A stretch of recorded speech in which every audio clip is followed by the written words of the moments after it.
तो आपको बताते हैं कि इस पूरे विश्व में, इस पूरी पृथ्वी के ऊपर अगर कोई भी ये कहता है कि मैं कल की अवतार हूं, और कोई भी ये मानता है उनको मानने वाला कि हमारा गुरु, हमारा सतगुरु, हमारा शंकराचार्य, हमारा महंत कल्कि है, जिन लोगों ने कल्कि के नाम से धंधे शुरू कर रखे हैं, किसी के भी मस्तिष्क पे जो धार्मिक नेता है, धार्मिक, क्योंकि यहां पे स्पिरिचुअलिटी की बात हो रही है, यहां पे उस सायरन की बात हो रही है, जो हिंदू धार्मिक नेता होगा, जो गुरु होगा, जिसके विषय में कहा जाता है कि वो कल्कि है, वो जन्म ले चुका है, कोई कहता है वो प्रकट हो चुका है, कोई कहता है वो अपना काम भी शुरू कर चुका है, उसकी सबसे पहली पहचान आप रूपा आनंद जी कह लीजिए, वैसे भविष्यवाणी तो नास्त्रेदमस जी की है, इन्होंने कॉपी की है, इनको नहीं पता था इन बातों का। तो उसकी पहचान इन्होंने बताई कि जो आंखों की दोनों बोहें हैं उनके मध्य वी का निशान होगा, अर्ध चंद्रमा का निशान होगा। तो अब वीडियो आगे जो बनने जा रहा है, अब यहां से मुझे सारे प्रमाण आप लोगों को दिखाने पड़ेंगे। मैं बहुत सारे लोगों का नाम बताऊंगा, लेकिन फिट किसके ऊपर बैठेगा ये आपने डिसाइड करना है। तो इस पूरी पृथ्वी पे, इस पूरे ब्रह्मांड में, खाली पृथ्वी नहीं, इस पूरे ब्रह्मांड में आध्यात्मिक क्षेत्र में यदि कोई संत है, महात्मा है, और जिसके विषय में, जिसको टारगेट करके नास्त्रेदमस जी ने बरसों पहले भविष्यवाणी की थी कि वो जो हिंदू सायरन, हिंदू संत होगा, जिसका पूरे विश्व पे एक छत्र राज होगा, जिसको पूरी दुनिया पूजेगी, और जो पूजने के लायक है, जिसका एक झंडा होगा, जिसकी एक भाषा होगी, बड़े बड़े राष्ट्रों के राष्ट्र अध्यक्ष यानी प्रधानमंत्री, राष्ट्रपति अपने राजकाज की शुरुआत उससे सलाह लेके किया करेंगे, यानी वो उन सब का धार्मिक गुरु होगा। उसके दोनों बाहों के बीच में वी का निशान होगा, अर्ध चंद्र बिंदु, अर्ध चंद्र आधा चंद्रमा की तरह होगा। और इस पूरे विश्व में अगर ये पहचान किसी आध्यात्मिक संत, महंत या गुरु के ऊपर फिट बैठती है, पूरे विश्व में वो केवल एक ही महापुरुष है। उस महापुरुष का वो पवित्र नाम लेने से पहले, उस महापुरुष का वो पवित्र नाम लेने से पहले, क्योंकि बाइबल में एक जगह जिक्र आता है कि यहूदी लोग अपने परमेश्वर का नाम लेने से पहले जब वो बाइबल को पढ़ा करते थे, तो बाइबल में उस महापुरुष का, उस परमेश्वर का, जिसे भी वो कहते हैं या जानते हैं, मानते हैं, उनका नाम लेने से पहले वो लोग नहाया करते थे, स्नान किया करते थे कि हमारे खुदा का इतना नाम पवित्र है, इतना पाक है कि बगैर नहाए हम उसका नाम नहीं लेते थे। तो पुण्यात्माओं, जो पूरे विश्व की काया पलटेगा, विनाश के समय में उन आत्माओं को बचाएगा अपनी पावर से, जो प्राकृतिक आपदाओं को रोकने में समर्थ है, यूं हाथ कर देगा, अगर गिरता हुआ ग्लेशियर होगा वहीं टिक जाएगा। यूं हाथ कर देगा, सूरज अपनी जगह स्टेबल हो जाएगा। वो परम शक्ति है इस भारत देश की पवित्र भूमि पे। उस परम शक्ति का नाम लेने से पहले जितने भी आत्माएं उस परम सत्ता के संपर्क में हैं, मैं उन सभी से निवेदन करूंगा कि हम 2 मिनट के लिए उस वर्तमान के कल्कि अवतार, उस सुप्रीम, उस सायरन धार्मिक नेता, उस गॉड, परमेश्वर अल्लाह का वो पाक पवित्र नाम सोशल मीडिया के माध्यम से, इस इंटरनेट के माध्यम से देश दुनिया तक पहुंचाने के लिए, लोगों को बताने से पहले 2 मिनट के लिए हम उनके चरणों की वंदना करेंगे। हम मानसिक उनके चरणों की सेवा करेंगे। उनके चरणों के ऊपर मानसिक क्रिया से स्वच्छ जल डालकर नीचे एक स्वच्छ पात्र रखकर फिर हम उनके मानसिक क्रिया से उस चरणा अमृत का पान करेंगे। उसके बाद हम उस महापुरुष का नाम इस जुबान से पूरे देश और दुनिया को आज इस लाइव शंका समाधान के माध्यम से बताएंगे।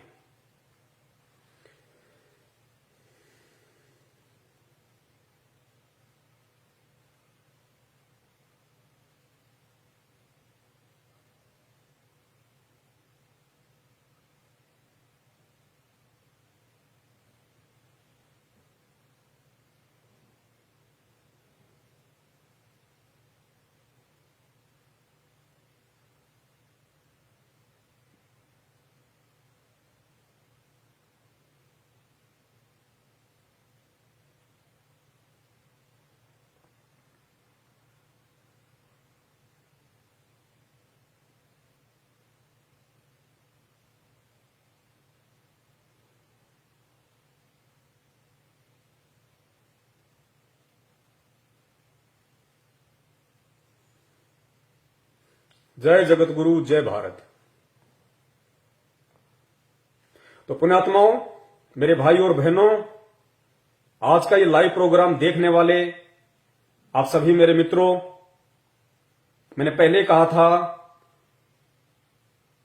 श्री रामचंद्र जी त्रेता युग में आए थे तो कोई जानवर बन के नहीं आए थे, इंसान के रूप में आए थे, सर पे सींग लगा के नहीं आए थे। लेकिन उस समय वो विष्णु जी थे, विष्णु जी के अवतार थे। लेकिन इतिहास उठा के देख लो, क्या त्रेता युग में जिस समय वे धरती पे मौजूद थे, क्या किसी ने उनको भगवान विष्णु का अवतार माना? क्या किसी ने उनको भगवान की दृष्टि से देखा? किसी ने नहीं देखा। लोगों ने उनके साथ में वैर भाव किया। खुद उन्हीं के परिवार की उनकी एक सौतेली मां ने अपने पुत्र भरत को राजगद्दी प्राप्त करवाने के लिए उनको 14 वर्ष का या 12 वर्ष का जो भी था, उनको वनवास दिलवा दिया, जंगल में भटकने के लिए मजबूर कर दिया। क्या खुद उनका परिवार, क्या खुद उनकी सौतेली मां उनको भगवान मान पाई? ये इस बात का सबूत है, प्रमाण है कि खुद उनके घर वाले ही उन्हें भगवान नहीं मानते थे। रावण अगर उन्हें परमात्मा मानता, भगवान मानता, विष्णु का अवतार मानता, तो रावण को यह भी पता होना चाहिए था कि भगवान विष्णु की पत्नी उसकी मां के समान है। लेकिन उस दुरात्मा ने श्री रामचंद्र जी को विष्णु भगवान का अवतार नहीं माना और सीता जी का अपहरण किया। अयोध्या वासियों ने केवल एक अच्छा राजा माना, भगवान नहीं माना। द्वापर युग में आ जाइए, श्री कृष्ण जी, क्या जिस समय वो धरती पे 200 वर्ष तक रहे, क्या किसी ने उनको भगवान माना? क्या किसी ने उनको विष्णु माना? क्या किसी ने उनको विष्णु का अवतार माना? जरासीन, काल्यावन, पूतना, पता नहीं कितने नाम आपको अच्छे से पता होगा। सबने उनके साथ में वैर भाव किया, लड़ाइयां की। खुद का मामा दुश्मन हो गया। क्या खुद का परिवार उन्हें परमात्मा मानता था, विष्णु का अवतार मानता था? नहीं माना। लेकिन आज इतने वर्ष बीत जाने के बाद घर घर में उनकी पत्थर की मूर्तियां बना के उनको पूजा जाता है। उनसे कुछ मांगने की दृष्टि से अगरबत्तियां जलाई जाती हैं, अरदास की जाती है, मन्नतें मांगी जाती है। लेकिन क्या आज वो आपकी मन्नतें पूरी कर देंगे? क्या मूर्ति आपकी मन्नतें पूरी कर देंगी? 21वीं सदी के इंसान हो, शिक्षित हो, टेक्नोलॉजी है, विचार करो। अगर आपके पेट में दर्द है, आपको हॉस्पिटल याद आएगी।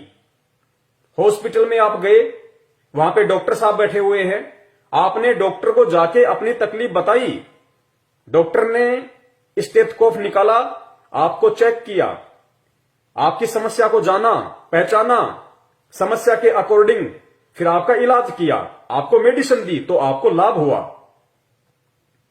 तो जिस समय त्रेता में भगवान राम थे, द्वापर में भगवान श्री कृष्ण जी मौजूद थे, शरीर में थे, उस समय यदि उन्हें कोई भगवान मानता, उन्हें विष्णु का अवतार मानता और उस दृष्टि से उनके साथ में व्यवहार करता, तो अवश्य वो उस समय उस व्यक्ति की हेल्प करते, मदद करते, सहायता करते।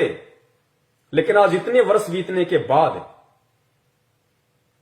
फिर यदि वो व्यक्ति फिर किसी दिन हॉस्पिटल जाता है, उसको कोई और समस्या हो जाती है, फिर वही व्यक्ति दोबारा से हॉस्पिटल जाता है, यह सोचकर कि डॉक्टर साहब मिलेंगे और पिछली बार की तरह मेरा इलाज करेंगे, मुझे राहत प्रदान करेंगे।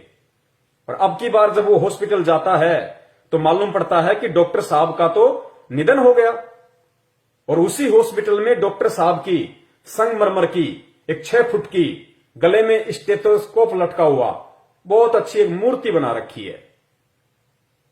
अब वो व्यक्ति क्या उस पत्थर की मूर्ति को अपने पेट की पीड़ा बता सकता है? क्या वो पत्थर की मूर्ति स्टेथोस्कोप उठा के उसकी रगों पे रख के क्या वो उस दर्द को जान के उस व्यक्ति का इलाज कर सकती है? आप कहोगे नहीं, संभव ही नहीं है, पत्थर की मूर्ति कहां से इलाज कर देगी। वो तो जब मौजूद थे डॉक्टर साहब तो खुद वो चेक करते, देखते, जानते, पहचानते, फिर उसको कोई मेडिसिन देते तो उस व्यक्ति को लाभ होना था। अब डॉक्टर साहब की पत्थर की मूर्ति के आगे चाहे अगरबत्ती करो, चाहे दंडवत करो, चाहे हाथ जोड़ो, चाहे कितना ही सुबह से शाम तक बोलते रहो, चीखते रहो, चिल्लाते रहो, वो डॉक्टर वो पत्थर की मूर्ति के कान ना तुम्हारी आवाज को सुन सकते हैं और उस पत्थर की मूर्ति की आंखें ना तुम्हारे दर्द को देख सकती है। तो इलाज कैसे होगा? यही स्थिति वर्तमान में श्री कृष्ण और श्री रामचंद्र जी की मूर्ति बना के भगवान मान के जो पूजा जा रहा है, आप कंपेयर कर लीजिए। ये शिक्षा आपको परमेश्वर ने इसीलिए दी है कि आप समझें, आंखें खोलें। मानव शरीर केवल परमात्मा प्राप्ति के लिए मिलता है, भक्ति करने के लिए मिलता है, आडंबर और पाखंड के लिए नहीं मिलता है। तो आज वो पत्थर की मूर्तियां हमें कदापि लाभ नहीं दे सकती। तो कहने का मतलब है, आज आपको जिस सुप्रीम का नाम बताया जा रहा है, जिस अवतारी शक्ति के विषय में बताया जा रहा है, अगर आप समझदार हो, 21वीं सदी के सभ्य इंसान हो और वास्तव में यदि आपको लाभ लेना है, तो वो परम शक्ति आज इस पृथ्वी पे ठीक उसी प्रकार मानव शरीर में प्रकट है, मानव शरीर में विद्यमान है। जिस प्रकार त्रेता में श्री रामचंद्र जी थे, द्वापर में श्री कृष्ण चंद्र जी थे। तो लाभ लेना है तो उनके विषय में जान के, बहुत अच्छे से पहचान के और विचार करके, मनन करके, मंथन करके निष्कर्ष निकालना वीडियो एंड तक देख के, क्योंकि अभी शुरुआत है, अभी केवल भूमिका बनी है। उस महान शक्ति का आपको नाम बताया जाएगा और नाम बताने के बाद में फिर इन भविष्य वक्ताओं की भविष्यवाणियों के आधार से आपको पहचान करवाई जाएगी। क्योंकि भगवान जब भी पृथ्वी पे आता है, या भगवान जब जब पृथ्वी पे आया है, भगवान ने जब जब अधर्म का नाश करने के लिए, सत्य की सत्ता स्थापित करने के लिए, दुनिया में सुख और शांति पैदा करने के लिए अगर यहां पे उनका अवतरण हुआ है, वो प्रकट हुए हैं, तो सुअर बन के प्रकट नहीं हुए, गधे बन के प्रकट नहीं हुए, राक्षसों की तरह सींग लगा के नहीं आए।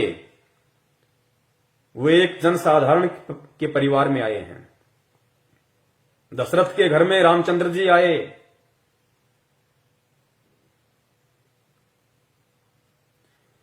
और द्वापर युग में नंद जी के घर पे श्री कृष्ण जी आए। इसी प्रकार वो परम शक्ति जैसी लीला विष्णु अवतार उन महापुरुषों ने की, वैसी ही लीला एक जन साधारण की तरह वो परम शक्ति जो ब्रह्मा विष्णु महेश से असंख्यों गुना ज्यादा पावरफुल है, वो आज इस पृथ्वी पे मौजूद है, जिसका गुणगान चारों वेद करते हैं। गीता जी जिसकी महिमा का गुणगान करती है, वो महापुरुष आज इस पृथ्वी पे प्रकट है, जिसे इन भविष्य वक्ताओं ने कल्कि का नाम दिया है, वर्तमान समय वाले कल्कि का नाम, कि वो आ चुका है, अपना काम शुरू कर चुका है। और प्रथम पहचान के रूप में रूपा आनंद जी ने नास्त्रेदमस की भविष्यवाणी का हवाला देते हुए और उत्तराखंड के सभी साधु संतों की मीटिंग के बाद में जो पहचान बताई गई कि वो जो कल्कि होगा, जो महापुरुष होगा, जो अवतारी शक्ति होगी, जिसके बराबर कोई भी समर्थ नहीं होगा, उसके मस्तिष्क पे अर्धचंद्र का निशान होगा, वी का निशान होगा। तो वो परम शक्ति, वो महापुरुष, वो साइरन द ग्रेट, वो नास्त्रेदमस का हिंदू नेता, वो ब्रह्मा विष्णु महेश दुर्गा और काल का पालक, जो उनका भी पेट भर रहा है, और जो आज एक सामान्य व्यक्ति की भूमिका में इस भारत देश की पवित्र भूमि पे प्रकट है, उनके चरण कमल इस पृथ्वी को स्पर्श कर रहे हैं। वो परम शक्ति गांव धनाना, जिला सोनीपत, हरियाणा, और उस परम शक्ति का नाम है परम पूज्य परम पिता परमेश्वर, सारी सृष्टि के रचनहार, कुल मालिक कबीर साहेब सतगुरु रामपाल जी महाराज। बंदी छोड़ सतगुरु रामपाल जी महाराज की जय हो। ये है वो परम शक्ति, वो अखिल ब्रह्मांड का स्वामी, वो जगत गुरु, वो नारायण, जिसकी कथाएं भगवान विष्णु को केंद्रित करके सुनी और सुनाई जाती हैं, जिसकी महिमा का गुणगान हिंदू धर्म के चारों पवित्र वेद करते हैं, मुसलमान भाइयों की कुरान शरीफ करती है, सिखों का गुरु ग्रंथ करता है।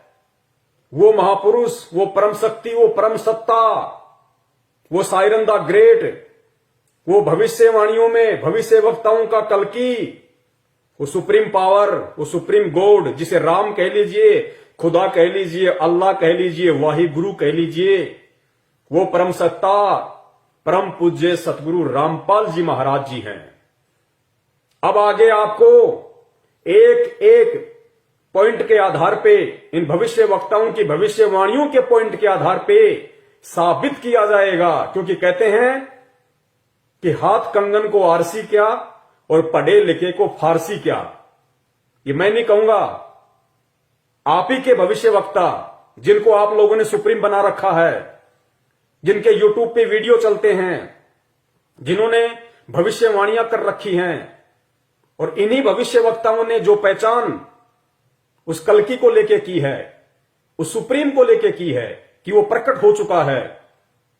एक एक पॉइंट, एक एक बात सोने की तरह परम पूज्य सतगुरु रामपाल जी महाराज जी के ऊपर सोने की तरह खरी उतरेगी, खरी, सह सबूत, प्रमाणित।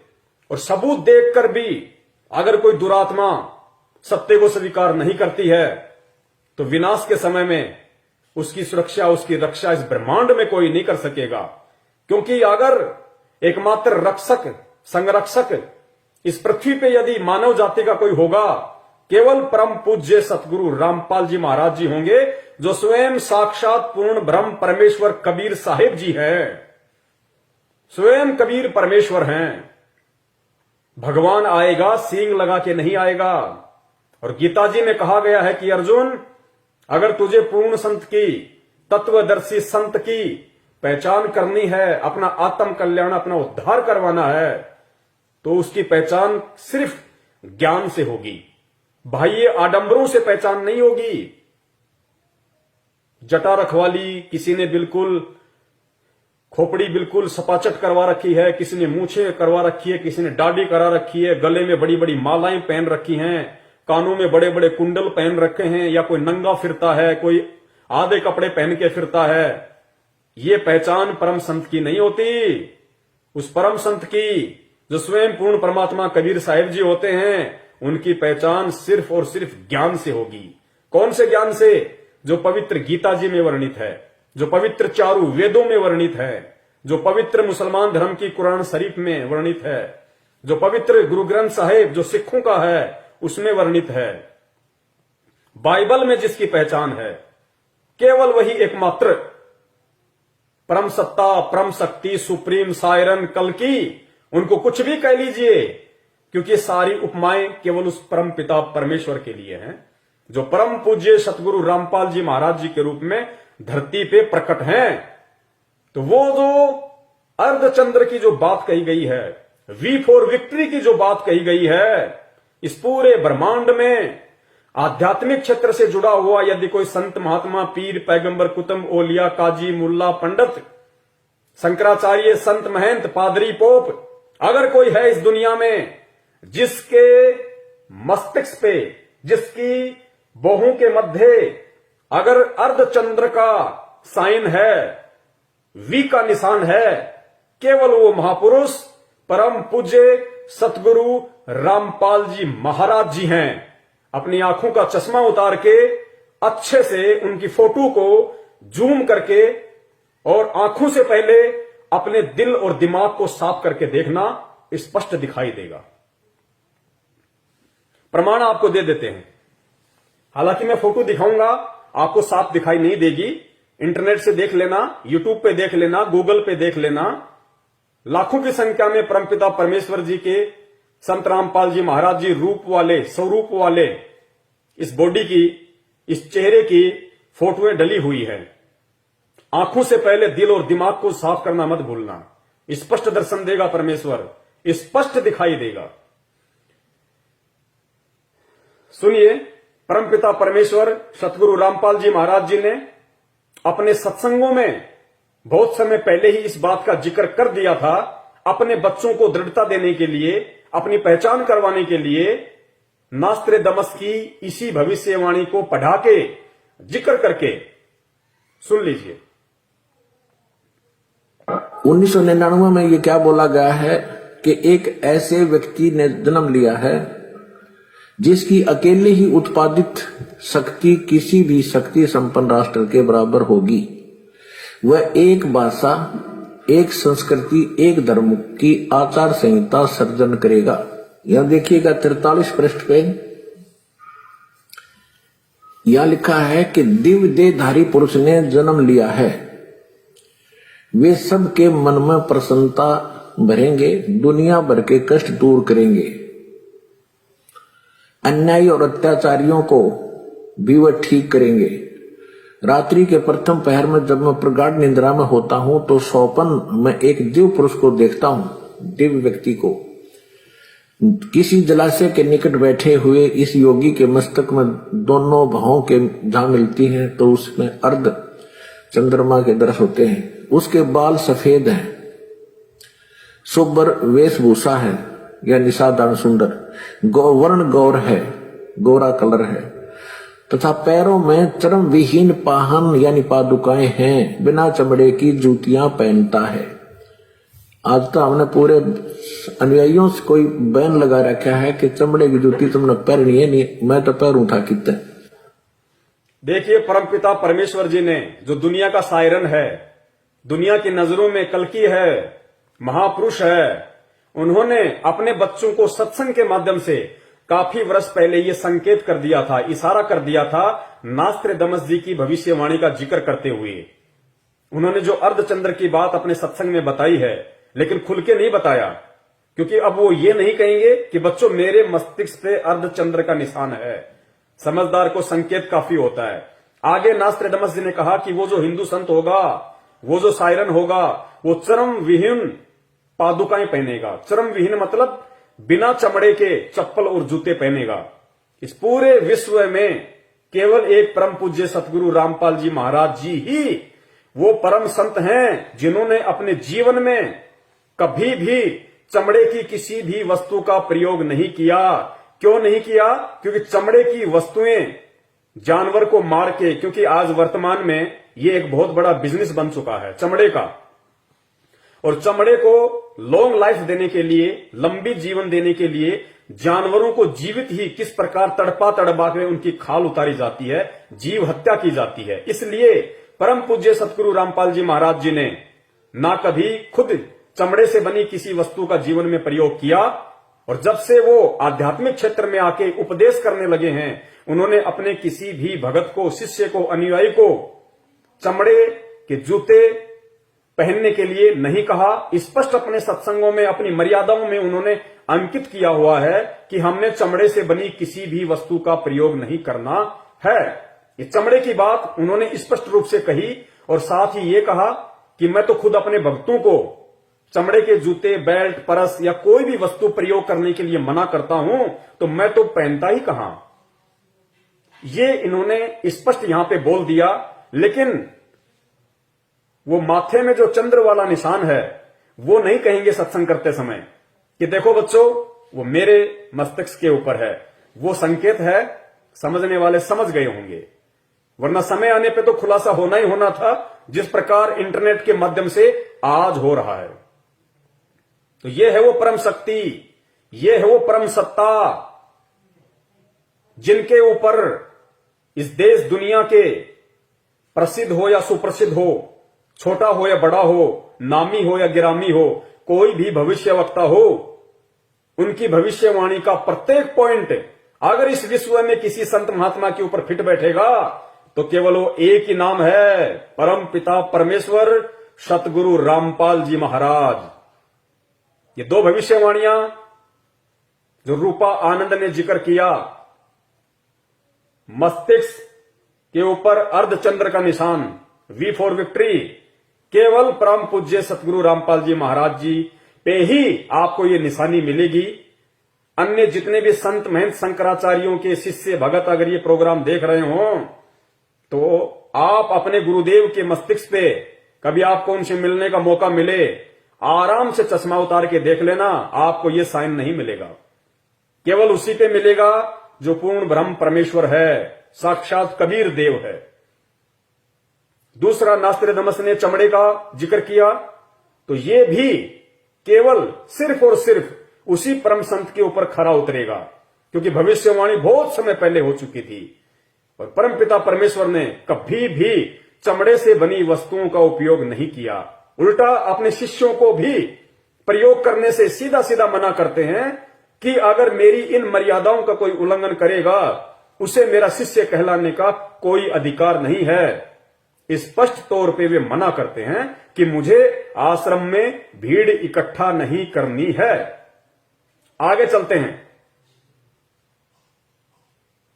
आगे देखिए, रूपा आनंद ने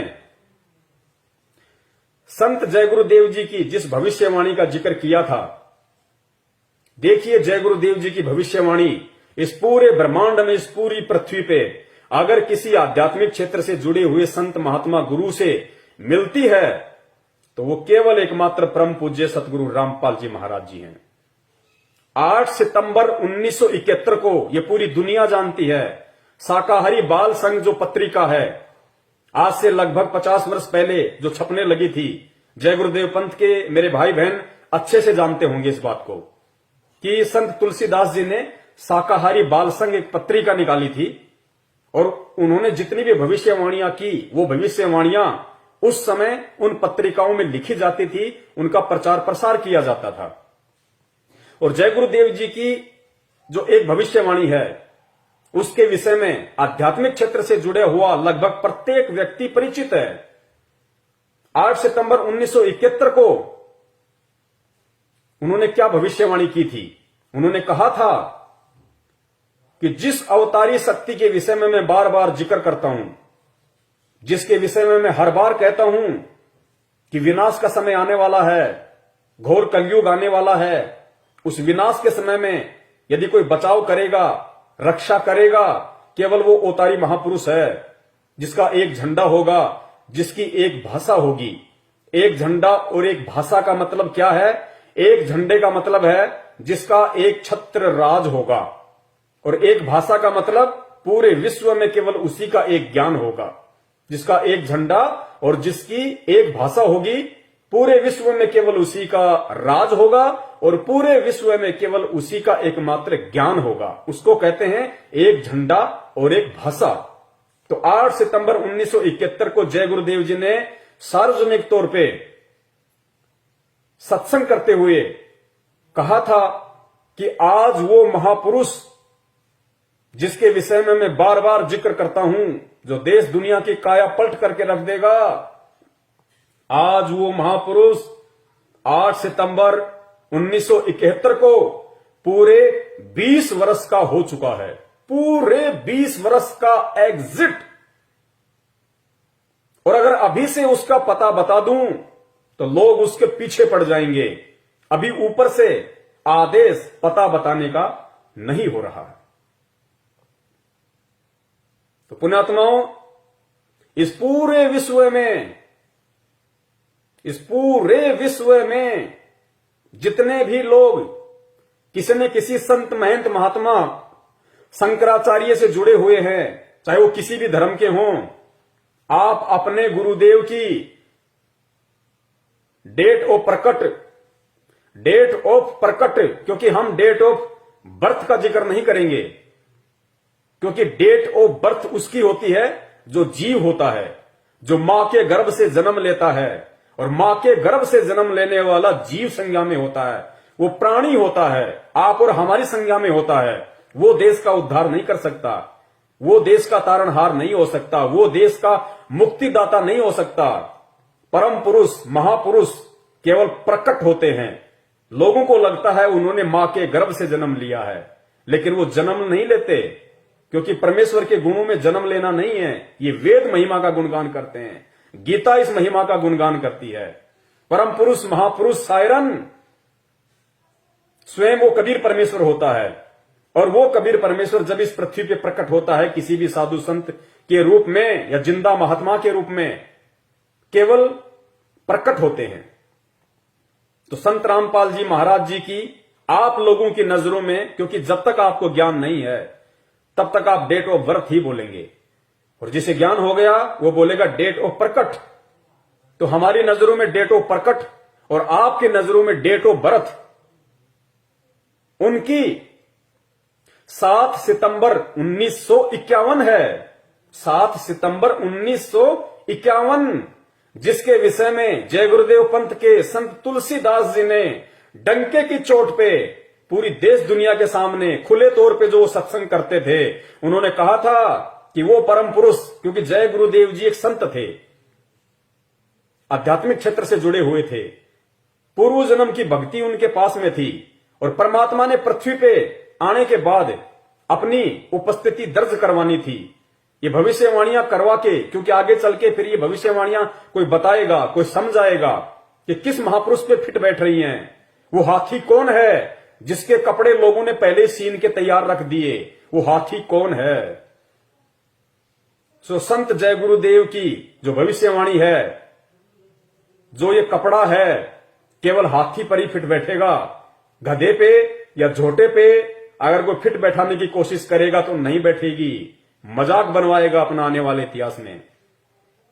तो 8 सितंबर 1971 को जय गुरुदेव जी ने कहा था कि वो महापुरुष, वो अवतारी महापुरुष जो पृथ्वी पे प्रकट हो चुका है, वो आज पूरे 20 वर्ष का हो चुका है। तो 8 सितंबर 1971 को यदि कोई 20 वर्ष का हुआ था आध्यात्मिक क्षेत्र से जुड़ा हुआ व्यक्ति, वो केवल परम पूज्य सतगुरु रामपाल जी महाराज हैं। आप उनकी डेट ऑफ बर्थ निकाल के देख सकते हैं, गूगल पे मंगवा सकते हैं, पैन कार्ड, आधार कार्ड, लाइसेंस, कुछ भी। उनकी डेट ऑफ बर्थ उस समय पूरी 20 वर्ष की हो चुकी थी। तो संत जय गुरुदेव जी की भविष्यवाणी अगर इस विश्व में किसी संत महात्मा पे फिट बैठती है, वो केवल परम पूज्य सतगुरु रामपाल जी महाराज जी हैं, अन्य कोई नहीं है। चाहे कितनी ही कोशिश क्यों ना कर लो, फर्जी बनवा नहीं सकते, क्योंकि पूरी दुनिया के सामने है। अब कोई पलट नहीं सकता, क्योंकि सबके डेट ऑफ बर्थ पूरी दुनिया के सामने है। इसलिए जो समझदार व्यक्ति होगा, जो बुद्धिमान व्यक्ति होगा, जो परमात्मा प्रेमी आत्मा होगी, उसको ये सारे प्रमाण और किस व्यक्ति पे फिट बैठ रहे हैं उसको स्वीकार करने चाहिए, स्वीकार कर लेने चाहिए और अपना आत्म कल्याण उस महापुरुष की शरण में आके करवा लेना चाहिए। अब सुनिए परम पूज्य सतगुरु रामपाल जी महाराज जी का एक छोटा सा सत्संग, जिसमें उन्होंने जय गुरुदेव पंथ के संत तुलसीदास जी की उस भविष्यवाणी को उन्हीं की शाकाहारी पत्रिका से पढ़ के बनाया, सुनाया है। सुनिए।